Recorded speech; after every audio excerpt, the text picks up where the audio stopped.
Prigogine, c'est une création de Vladimir Poutine. Mettez ça dans vos oreilles. Pas à vous, les amis. Je sais que vous êtes intelligents, vous avez la bonne information. Je parle aux gens qui pensent qu'ils manipulent les autres.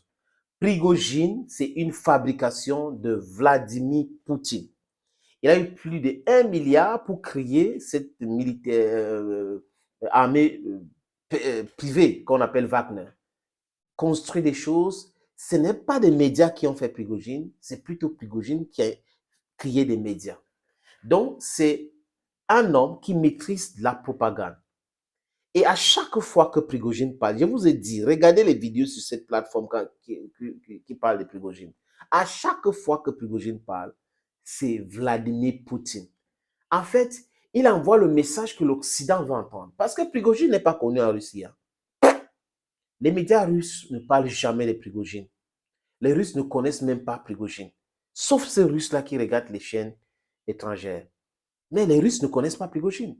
Et Prigogine comprend aujourd'hui que, en tant que chef de guerre, il doit dire quelque chose. Et il a su que les médias mainstream, médias mensonges aiment ses propos. Donc, du coup, il les nourrit de ces différents propos. Il les envoie ces propos tous les jours que Dieu a créés. Ils disent des choses, ils déconstruisent, ils critiquent Poutine, ils critiquent l'armée russe, ils critiquent l'état-major russe, ils parlent du ministre de la Défense russe, ils les insultent. Ah là là, l'Occident, les médias mensonges, vraiment se nourrissent de ça. Ils disent, voilà, il y a des sanctions, voilà Prigogine qui veut être président, voilà Prigogine qui insulte Poutine, voilà Prigogine, ça veut dire qu'il n'y a pas l'entente entre l'armée russe et la... Mais Prigogine ne fait pas partie de l'armée russe. Prigogine gère Wagner, qui est une armée privée et qui est financée par l'État russe. Et les armes que utilise Wagner sont des armes envoyées par l'armée russe. Comprenez cela. Et à Bakhmut, Prigogine a dit qu'il n'y avait pas d'armes. Parce qu'il restait 20% des territoires ukrainiens à récupérer. Il a dit qu'il n'y a pas d'armes, vraiment, ils vont rentrer le 9, vraiment, si rien n'est fait. Et des Ukrainiens et des Occidentaux se sont engouffrés là-dedans. Ils ont envoyé toutes les forces, sont sortis de tous les tranchées pour attaquer les gars de Wagner, pour les chasser des Bakhmut. Mal les a pris parce que c'était un piège. Et on a récupéré, vous avez vu même les prisonniers, 109 et les officiers que Prigogine a libérés à Bakhmut. Donc, on libère les prisonniers à Bakhmut, on dit qu'on a pris Bakhmut, vous dites que non, il y a encore. 2 semaines après, vous dites oui, c'est vrai, Bakhmut est tombé, il y a une autre vie qu'on entre dans ses clés. C'est ce qu'ils ont fait avec Solida, c'est ce qu'ils ont fait avec Mariupol, les amis. En fait, pour comprendre la Russie, il faut écouter Prigogine. Que les Russes sont des rusés. Prigogine, c'est un rusé. Et Poutine, c'est un gars intelligent. Vous voulez entendre qu'il a un problème avec l'armée russe, Prigogine vous dit cela. Vous voulez entendre que l'armée russe n'est pas forte, que l'armée russe peut être vaincue. Voilà, let me just put it that way. Oui, écoutez Prigogine. Vous voulez entendre que l'Ukraine va récupérer jusqu'à Crimée, il faut écouter Prigogine. Il y a des dents, des dragons, il y a des tranchées, des pièges pour les blindés.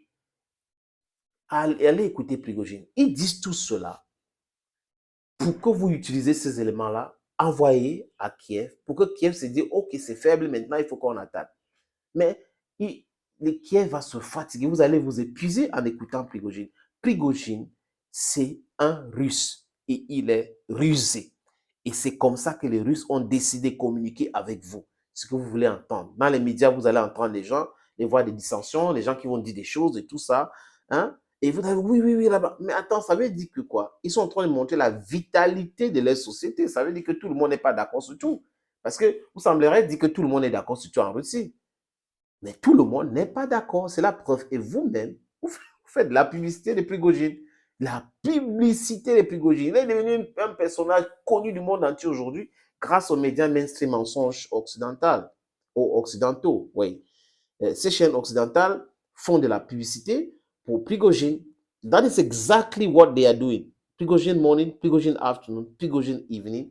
Why this guy has a wonderful connection with Vladimir Putin. He tells him, go to the media, say so on social media, on Telegram, say so, give an interview, accord an interview to a blogger, say things like this, and he will say it. Si Prigogine n'était pas en de sainteté avec l'armée russe, où le président russe, il serait éliminé depuis. Ils ne pèsent rien. Les armes qu'ils utilisent, les hélicoptères qu'ils utilisent, ce sont les hélicoptères de l'armée russe. Désolé, ce sont les hélicoptères de l'armée russe. Donc, vous ne pouvez pas penser que Prigojine est l'opposant de Vladimir, ou un opposant à Vladimir Poutine. Vous ne pouvez pas penser que Prigojine dit des choses qu'il ne pense pas ou pense des choses qu'il dit. Non, c'est de la propagande. Et la propagande, c'est écrit. Et on écrit tout. Ce sont des scénarios, c'est comme le film. Il vient jouer, il joue sa partition. Et c'est ce qu'il est en train de faire pour vous donner l'élément pour nourrir vos chaînes. Les amis, toujours, hein? Let's watch. Écoutez les amis. La première interview d'Evgeny Prigojine depuis sa victoire revendiquée samedi à Bakhmout. Interview fleuve, plus d'une heure, 1 heure presque, quasiment 20, qu'il a donné à un 1000 blogueurs russes. Interview dans laquelle il rend hommage aux Ukrainiens. Il le faisait déjà un peu sur le champ de bataille. Il réitère. Écoutez. On a mené l'opération spéciale. Pourquoi? Pour dénazifier et démilitariser l'Ukraine. Et au final, la dénazification a permis à l'Ukraine de devenir une nation connue du monde entier. Voilà. Tout le monde les connaît. Ouais. Franchement, je sais pas. Ils sont comme les Grecs. Quand la Grèce était florissante. Comme les Romains. Franchement, on a légitimé l'Ukraine. C'est devenu un pays connu de partout. Et nous, on a parlé de dénazification. Maintenant, la démilitarisation.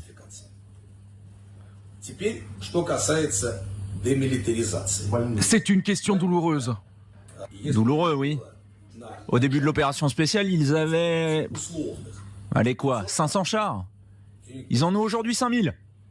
S'ils avaient 20 000 personnes qui savaient se battre, et encore, aujourd'hui ils en ont 400 000. Qu'est-ce qu'on a démilitarisé? Moi je pense plutôt qu'on les a militarisés. Et je vous le dis en m'appuyant sur mon expérience. Car on a combattu contre des gens très différents. Intéressant là quand même ce qu'il dit Magali, parce qu'il rend hommage à ce que désolé, amis. C'est relativement rare pour des Russes, de dire ah bah chapeau, les Ukrainiens quand même ils se défendent bien, c'est compliqué, ça n'a pas été facile et nous on a des leçons à prendre. De toute manière, Prigojine a des moments de vérité, où il dit la vérité. Quand il dit on a militarisé l'Ukraine, on a poussé à la militarisation, c'est vrai. Évidemment qu'aujourd'hui, on a une Ukraine qui est surarmée et qui a bénéficié de tout l'armement occidental. Évidemment que l'OTAN, qu'il fallait essayer de repousser du point de vue russe des frontières de la Russie, se rapproche de facto. On voit bien à quel point le calcul de Vladimir Poutine c'est désastreux. Donc il y a des moments de vérité. Après, la façon dont Prigojine a d'expliquer que les Ukrainiens savent se battre, c'est une façon aussi de se valoriser lui.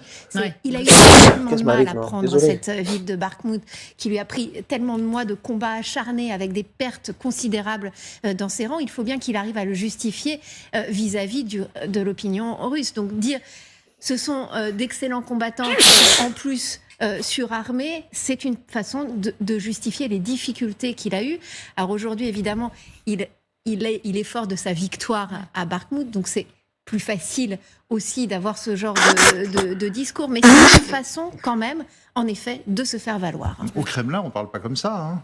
J'ai entendu Medvedev, j'ai entendu, l'Ukraine, c'est l'ennemi, c'est le nazi, c'est le drogué, point barre. Evgeny Prigojine, le chef de la milice Wagner, et il parle du nucléaire. En partie de la même façon que Vladimir Poutine. Pas vraiment, écoutez. Comment voyez-vous les perspectives d'un conflit nucléaire? Concernant un conflit nucléaire, je vais vous dire une chose, c'est nous qui sommes entrés dans ce combat.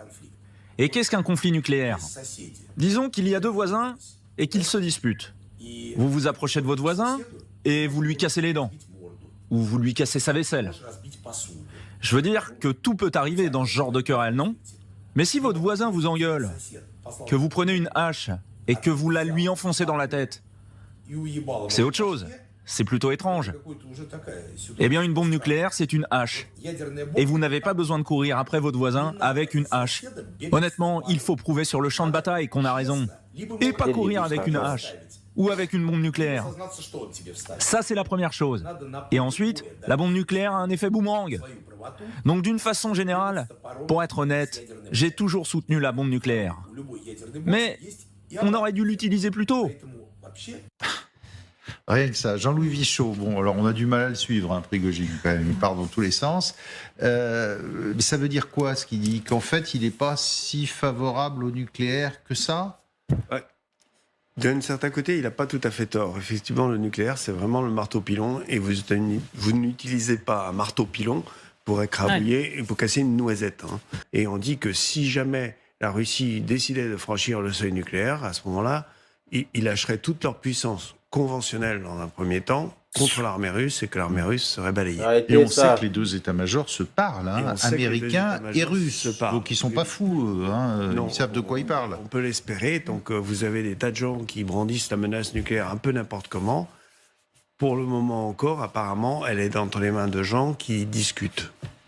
Evgeny Prigojine qui évoque même la défaite de la Russie. Il en est même persuadé, d'ailleurs il le dit, il risque d'attaquer la Crimée, les Ukrainiens. Écoutons-le.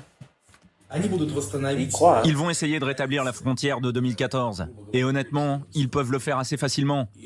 Ils vont attaquer la Crimée, ils vont essayer de faire sauter le pont de Crimée, ils vont couper les voies d'approvisionnement. Et il y a de fortes chances que tout cela ne se passe pas bien du tout pour nous. C'est pourquoi on doit se préparer à une guerre lourde.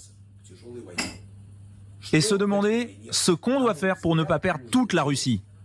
Car dans l'état actuel, on peut perdre tout le pays.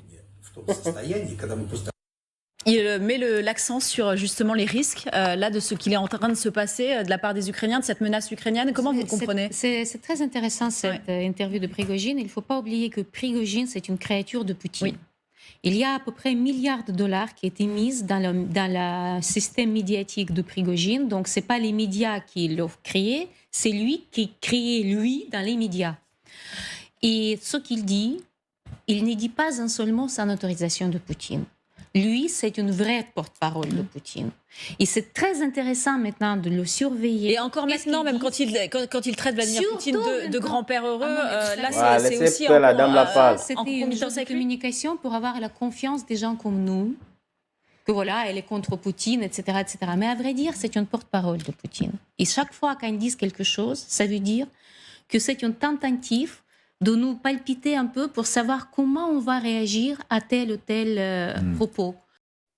Vous avez compris, les amis. En fait, je ne sais pas, j'ai un début de grippe là. Prigojine les amène en bateau. Il est dit, ils sont professionnels. J'ai combattu contre les gens professionnels. Il montre une image d'un militaire américain. Vous comprenez que ce sont des paramilitaires aussi américains, européens qui sont en Ukraine en train de faire la guerre. Les Ukrainiens, certes, ont été formés par l'Occident. Ils ont des armes, mais le nombre qu'ils donnent, il n'a pas de chiffre exact, donc du coup, ils donnent les nombres. Et la dame ukrainienne sur le plateau, c'est elle qui a pris ça avec les pincettes. Parce que tous ces détails, 400 000 hommes aujourd'hui, c'est pas vrai, c'est faux. Tous les experts disent que c'est moins. Ça n'a pas même 100 000 hommes. On parle de 40 000 qu'on est en train de former localement, 50 000 qu'on forme à l'extérieur. Ça veut dire que l'armée ukrainienne a été décimée une première fois, une deuxième fois, une troisième fois. Maintenant, c'est la 4e armée qu'on est en train de former. Parce qu'on parle de première mobilisation, deuxième mobilisation, troisième et maintenant 4e mobilisation. Vous savez que les hommes ne peuvent pas quitter l'Ukraine. Ils sont interdits ou on peut les abattre. Donc vous devez rester pour faire la guerre. Voilà ce qui se passe en Ukraine. Et quand il dit c'est facile, ils vont reprendre la Crimée, ils vont jeter pour la bombe atomique, mais c'est comme une hache, m'a tout piqué, quelque chose comme ça. C'est bien. L'image qu'il a présentée, c'est normal. Personne n'est pour l'arme nucléaire parce que vous ne pouvez pas être plus fort que quelqu'un et vous utilisez encore la machette ou la hache contre cette personne. Ça n'a pas de sens. Maintenant, quand il dit que si on ne fait pas attention, ils vont récupérer la Russie. Donc, si le petit pays qui est l'Ukraine essaie de disloquer la Russie, récupérer les terres russes, les intérêts fondamentaux de la Russie seront en danger. Et la Russie sera obligée d'utiliser ce qu'elle dispose pour se défendre. Donc, il faut écouter Prigojine et prendre ses propos avec pincette. Prigojine communique avec l'aide de Moscou, avec l'aide de Vladimir Poutine, et incite les Ukrainiens à commencer quelque chose Parce qu'ils vont se dire, voilà le moment, ils sont faibles, ils sont fébrile maintenant, voilà le moment, on peut s'engouffrer là-dedans et on va faire des dégâts. Et boum, ils entrent dedans comme un Bakhmout et on va les éliminer, on va les déstabiliser encore davantage. Donc, ceux qui prennent les paroles de Prigojine comme agent comptable, c'est leur problème. Ils sont aujourd'hui les experts en Prigoginie. Ils sont tous des experts en Prigojine. Ils vous expliquent Prigojine matin, midi, soir, alors qu'en Russie, il n'est pas connu. Personne ne parle de lui. Mais en Occident, tous les jours, Prigojine. Il ne passe pas un jour que ce soit un plateau de télévision de propagande pro-ukrainienne aux États-Unis, en Angleterre, en Allemagne, bref, en Europe, qu'on ne parle de Prigojine. C'est toujours lui, Prigojine. Les amis, à très bientôt sur cette plateforme. God bless you, lucky people. Please, if you have time, subscribe to the platform. Subscribe to the platform, please. Share the video. Comment the video. Thank you again. God bless you. Bye-bye.